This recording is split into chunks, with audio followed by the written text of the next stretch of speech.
Today, we'll guide you on simplifying the takeoff process for large homeowner association, or HOA, properties using Attentive's Automeasure platform.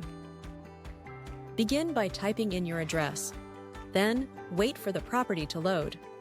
Once the property is fully loaded, scroll down and click on the sitemap and instructions.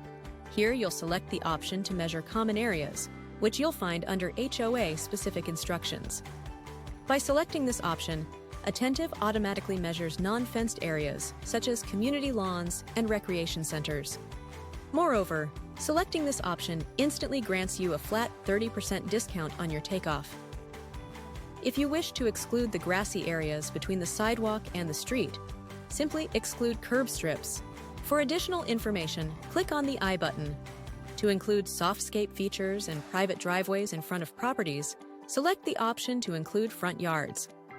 It's important to note that backyards are not measured in HOA takeoffs.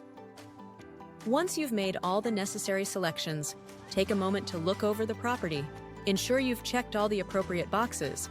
Click on Confirm Lot Boundary and Review Takeoff, and proceed. And that's all there is to it. Thank you very much.